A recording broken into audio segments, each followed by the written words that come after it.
Hey church, so this is our second week of fasting and meditating. And since we've started this whole thing, there's been this quote that I've thought a lot about. It's this ancient Chinese proverb, and in the first part of it, it just seems to sum up why meditating is so important. It goes like this: watch your thoughts, they become your words. Watch your words, they become your actions. And this idea, it's found all throughout the Bible. You know, we're told that the heart of the wise man instructs his mouth. And we're constantly told to think about things above.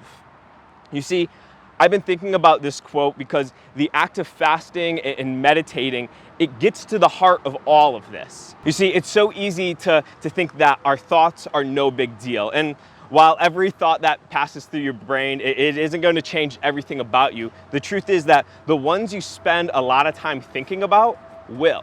Because you see, what we think about, it changes who we are. And that's why we've decided to take 4 weeks to meditate on a list of things the Apostle Paul told us to think about.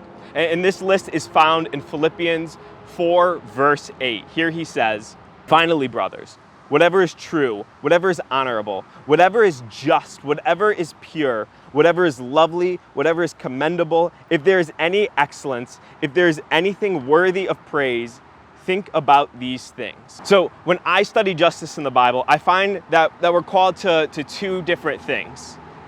The first thing is to do what is right. And then the second is to bring justice to those who need help. And this is summed up perfectly in Isaiah chapter 1, verse 17. Here he says, "Learn to do good, seek justice, correct oppression, bring justice to the fatherless, plead the widow's cause." So today, while we're meditating on justice, I want you to think about what actions you can do that are just, actions that are right. What areas in your life do you need to seek justice? I know that it's a really big temptation for us to focus on what we want, what desires we have, more than doing what is actually right. So today, I want us to take some time and focus on the areas in our lives where we can live justly. So the other part of justice, it's a little bit harder in my opinion. So here I want to ask you a question. Who are those who are being oppressed, and how can you help bring justice to their situation? You know, how can you help bring justice to the fatherless? And how can you plead the widow's cause? You know, when we learn to love justice, we will no longer be focused on getting what we want, but instead we will be focused on bringing justice to the world. So the fourth thing in that list that Paul tells us to think about is things that are pure. Now, obviously, there's things that are pure and there's things that aren't. And focusing on things that are pure instead of evil, twisted things, you know, it's important.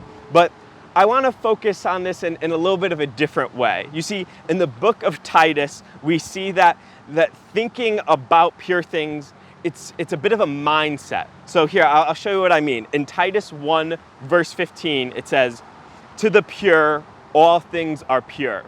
But to the defiled, the unbelieving, nothing is pure.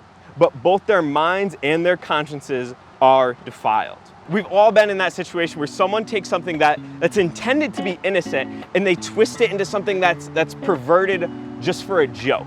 And if you've ever been that person who's doing the twisting, you know that when you start making those jokes, those thoughts, they pop into your head easier and easier. So in that verse that we just read in Titus, we see that to the pure, all things are pure. You see, purity is a mindset. So as we take today to focus on pure things, examine your mindset and pray to God to help you to have a pure mindset. Because how do we expect to become more Christ-like without the help of Christ? All right, everyone, have a great Monday.